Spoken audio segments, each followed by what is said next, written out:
Hello BookTube, I'm Mike and this is Riff's Reading Renaissance, and I'm still on vacation as we approach the end of the year. I'm having a wonderful time. Today I want to do a tag that I saw on the lovely Farrah's channel. Her channel is Bookstalgic. The tag is called Christmas Colors and it was originally created by Joe and Mary at BookBuzz.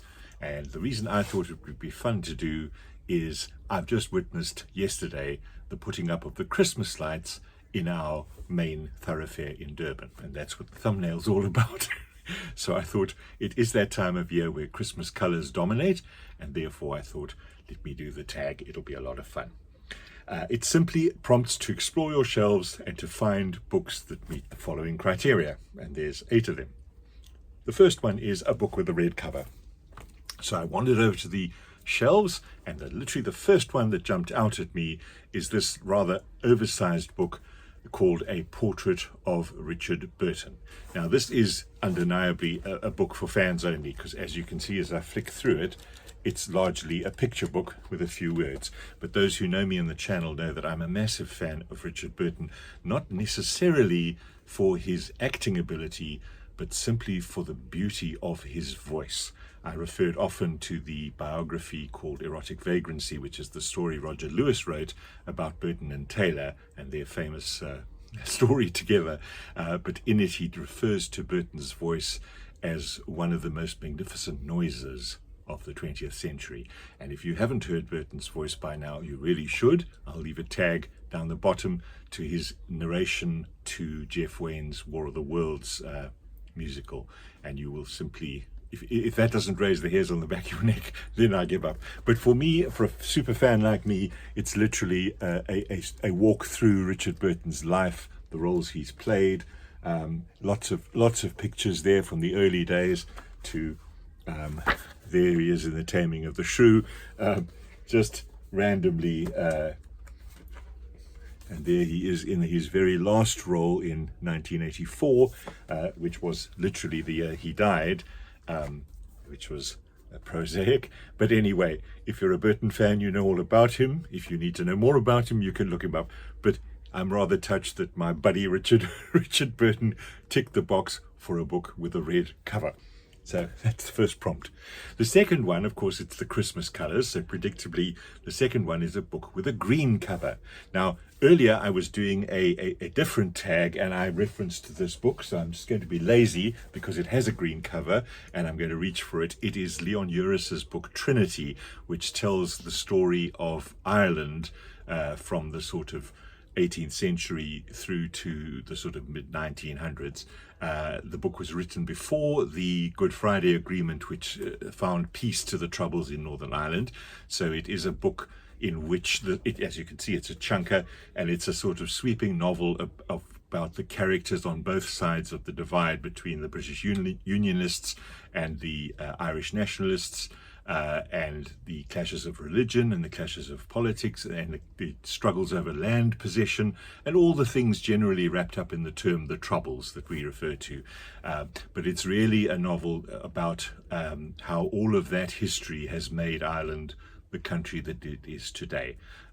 So there it is. That's my book with a green cover. Nothing more green than the Emerald Isle. The next challenge is to find a book with a gold cover or gold accents.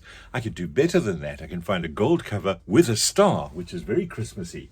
And that is this book by Richard E. Grant. Now, Richard E. Grant, there's something a little Hollywood about today's episode, but Richard E. Grant is an actor who was born in Eswatini, what used to be called Swaziland, which is my corner of the globe.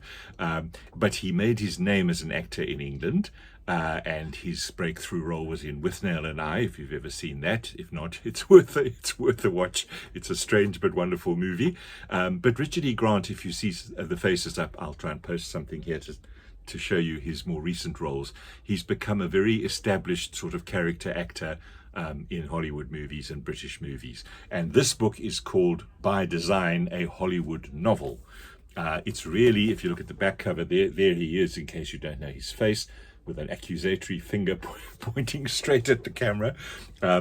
It's obviously a novel based on some of his experiences of the world of Hollywood and the insanity that is, because the back cover says, Vivian, an interior designer, ministers to a clientele of movie stars, servicing their every need, providing etiquette, advice, nutrition plans, rearrangement of mental furnishings, and sometimes unwittingly, sperm donation. He is partnered by Marga, the celebrity's masseur. She is deaf and dumb, and that's the way we decide to play it. It goes on, but it's obviously a satire of Hollywood in the form of a novel. I haven't read it, but I look forward to. I have always been fond of Richard Grant, and he's written a few books. The others tend to be memoirs of his early life in Eswatini, and also his earliest days. There's one called With Nails, which is a pun on the title of the film that made his name.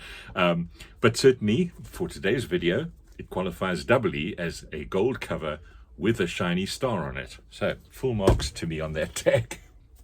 The next prompt is a book that sparkles. Now, that was a challenge. The previous one nearly sparkled. In fact, it might well have.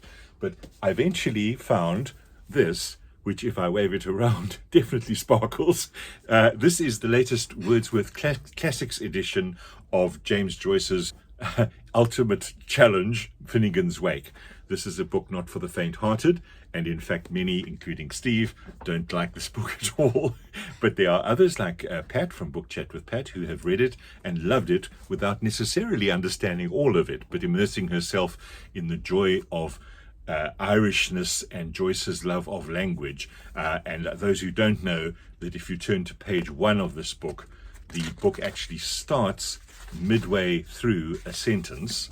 If I let me do this properly. The very first sentence of the book, if I show you, I don't know how good you'll be able to see, but I'll read it to you. It starts with the words, "River run past Eve and Adams, from swerve of shore to bend of bay." And if you go to the very end of the book, the very last sentence, which is not complete in this book, if you see it ends abruptly, actually reads, "Away, alone, a last, a loved, along thee." And if you're clever, you work out that along thee, turn back to the beginning of the book, river run past Eve and Adams. So you're in this circular loop of the entire book over a series of 600 odd pages. This is not for the faint-hearted. This is for those who've already conquered Ulysses and say, hold my beer, that's easy, bring on something more challenging. But I'm very intrigued by the fact that Pat loved it, which means there may be hope for us that we can love it without fully understanding it. And it's probably not the first time that's happened in terms of art appreciation. But anyway, there it is. It's a book that sparkles. So there we go. The next prompt is a book with snow or a snowman on the cover. Now, again, I could do quite well here because the title of this book is Snow. This is a book by Orhan Pamuk, who is a writer I don't hear very much about on BookTube, and I'd love to hear what people think. He's a Turkish writer, and he always writes books that, even though they're fiction, they're set normally in Turkey, but they play on the tension between the traditions of Turkey and the modernization of globalization and so-called civilization, or Western civilization. Margaret Atwood on the cover of this book says, essential reading for our times. He's won the Nobel Prize for Literature in 2006. I don't know if that was for this particular book. I don't think so, otherwise they would probably say that a little bit louder. Well, this was published in 2004, yeah. Anyway, he's well respected, and I actually have picked up along the way quite a few of his books. But I perhaps I should sort of prioritize this one as it's about snow. It says, as the snow begins to fall, a journalist arrives in the remote city of Kars on the Turkish border. Kars is a troubled place. There's a suicide epidemic amongst its young women. Islamists are poised to win the local elections, and the head of the intelligence service is viciously effective. When the growing blizzard cuts off the outside world, the stage is set for a terrible and desperate act. Orhan Pamuk's magnificent and best-selling new novel evokes the spiritual fragility of the non-Western world, its ambivalence about the godless West, and its fury. Doesn't that sound interesting? Anyway, I picked it because I was told to find a book with snow on the front cover. So there it is, job done.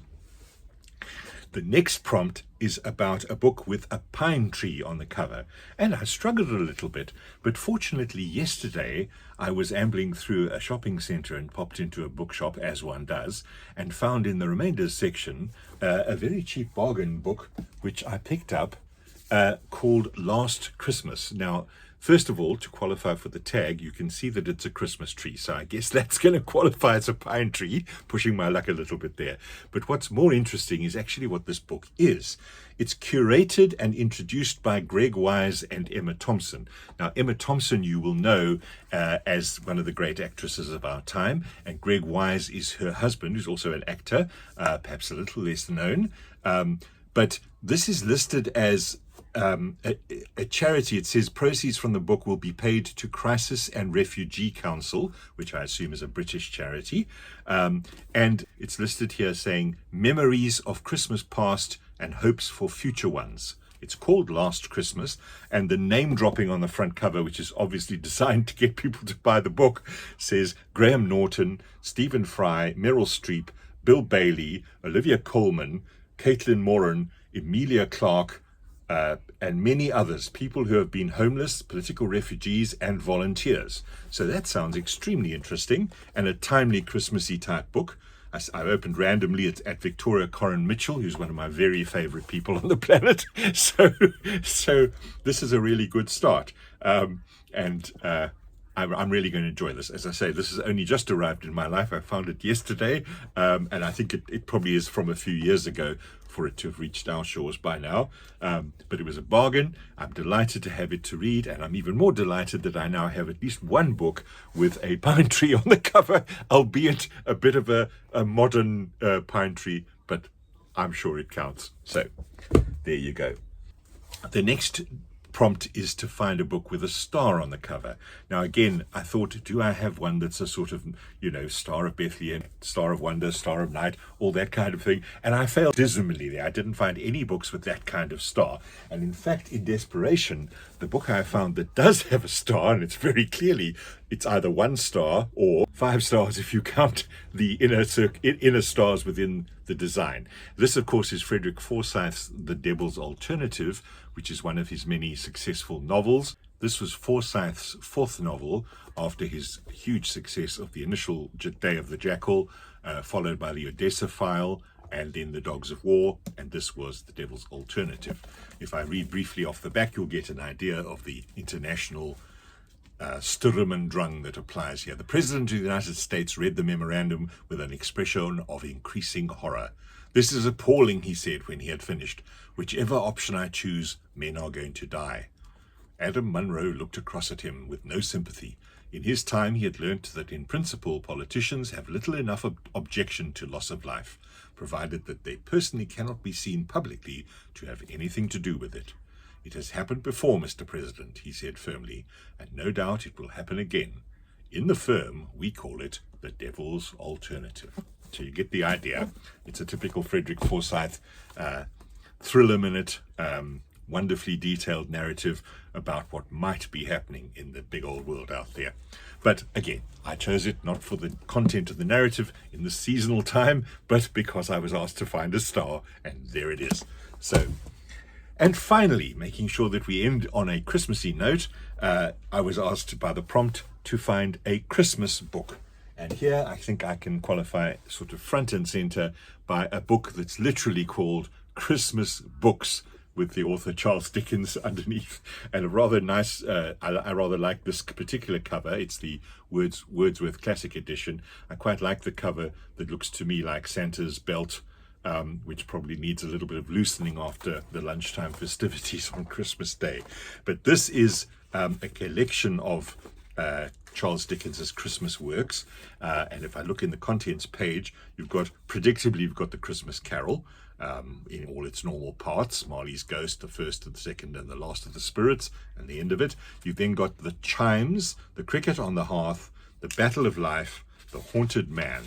Those are the other stories related to Christmas time that Dickens wrote. I know he may have written more, but I know there are various different editions of Christmassy collections from Dickens, and I notice that they don't always have the same stories within. So I suspect he wrote a lot of Christmas stories.